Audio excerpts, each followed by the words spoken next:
ओ भाई साहब, ये मैं ना कैसे मूवी देख लिया। पूरा ही तो दिमाग का तार हिल गया भाई, हिल गया। ओ মাই এমজি, আসসালামু আলাইকুম, welcome to my another movie review. So আজকে যে মুভি রিভিউটি নিয়ে আসি সেই মুভিটা হলো তেলুগু, তামিল, মালয়ালম আরো অনেক ল্যাঙ্গুয়েজে রিলিজ হয়েছে, কিন্তু হিন্দিতে হয় নাই। সেই রকম জিত হচ্ছে কেন ভাই? এত সুন্দর মুভি আপনারা হিন্দিতে কেন রিলিজ করবেন না? This Friday new movie review নিয়ে আসছি আমি, শামীম আদনান। সো চলেন মুভি রিভিউ তো চলে থাকি। ও ফার্স্ট অফ অল মুভির নামটা আমি বলে নেই। ছবির নাম হলো লোকা চ্যাপ্টার 1। ও মাই গড, নামে এই ভাই পয়সা উসুল, অস্থির অস্থির। আর ছবিটি আমাদের কেন রিভিউ দিতে লেট হয়েছে সেটা আপনাদেরকে আগে বলি। ইন্ডিয়াতে ছবি রিলিজ হয়েছে ফ্রাইডেতে, আর আমার ভিডিওটি বানাতে হইতাছে আজকে। তার মানে বুঝতে পারতেছেন ইন্ডিয়া থেকে বাংলাদেশে আসতে তো একটা দিন সময় লাগে ইউসি ব্রাউজারে নাকি। আর ছবিটি আমি দেখেই ফেললাম, কারণ আমি একজন মুভি লাভার।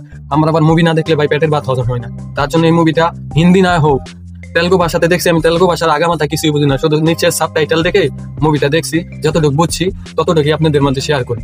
সো মুভি খুবই সুন্দর। মূল ক্যারেক্টার যে মেন ক্যারেক্টার, ছবির বাজেটটা 35 কোটি টাকা। 35 কোটি টাকা। এই নায়িকাকে কেউ ভালো করে চেনে না। আর যেগুলো সাইড ক্যারেক্টার মানে লিড হিরো, ওকে কেউ মানে আসমান তো আমিও দেখি নাই কোনো ফিল্মে। এগুলা নিয়ে এত বাজেটের ফিল্ম করছে। এটা ছবিটার প্রডিউসার হলো দুলকার সালমান। সে আমার খুবই ফেভারিট একটা, অল টাইম ফেভারিট থাকবে সে। সো চলেন মুভির স্টোরিতে, কাহিনীতে চলে আসি। ছবির ভাই সেই লেভেলের বিএফএক্স, সেই লেভেলের সিনেমা গাতে, এবং কি এত মারাত্মক লেভেলের তারা কাজ করছে এই ছবিতে। মুভিটি না দেখলে আপনারা বুঝতে পারবেন। আমি তো অবাক হয়ে গেছি, এই 35 কোটি টাকার বাজেটের ছবি টক্কর দিতে পারবে? কয়দিন আগে একটা ছবি বার হইলো না, কি ছবির নামটা, আরে নামটা মনে আসতেছে না। ট্রিপল আর মুভির বিএফএক্স এবং কি এই মুভির লোকা চ্যাপ্টার 1 এর সাথে আপনারা কম্পেয়ার করে দেখুন।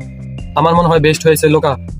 কারণ কি এত সুন্দর, এত স্মুথ ভাবে আর বিএফএক্স গুলো ইউজ করেছে, এমনকি গ্রিন লাইটিং অসাধারণ। এবং কি নায়িকাটা এত সুন্দর অ্যাক্টিং করছে ভাই, আমি মুগ্ধ হয়ে গেছি অ্যাক্টিং দেখে তার। খুবই দারুণ হয়েছে ছবিটা। আর ফাইনালি আরেকটা কথা বলি, স্পয়লার হয়ে গেল, ছবিটার নায়িকা শুধু নায়িকা না, সে কিন্তু একজন সুপার হুম্যান। তার মানে কি এই নায়িকা একজন সুপার হিরোর ক্যারেক্টারে আছে এই ছবিতে। তারা নতুন একটি ইউনিভার্স ক্রিয়েট করতেছে এই লোকা দিয়ে।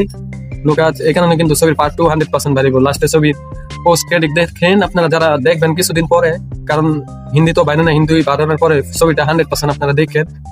দেখার পরে বুঝতে পারবেন এত কম বাজেটে এত সুন্দর পরিমাণের মুভি বানানো যায় ভাই। আমার মানে মাইন্ড ব্লোয়িং হয়ে গেছে। আমি কথা বলতে পারতেছি না, এত সুন্দর একটা মুভি হয়েছে।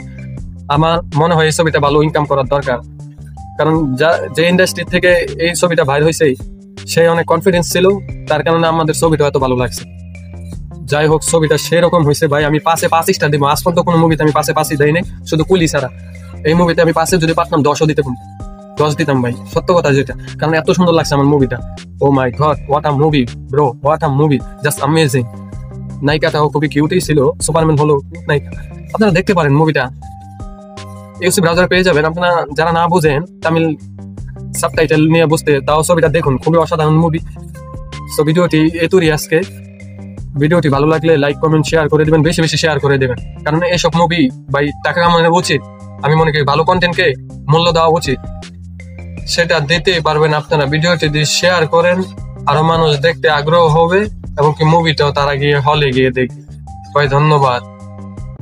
আনাদার ভিডিওর জন্য ওয়েট করে থাকুন।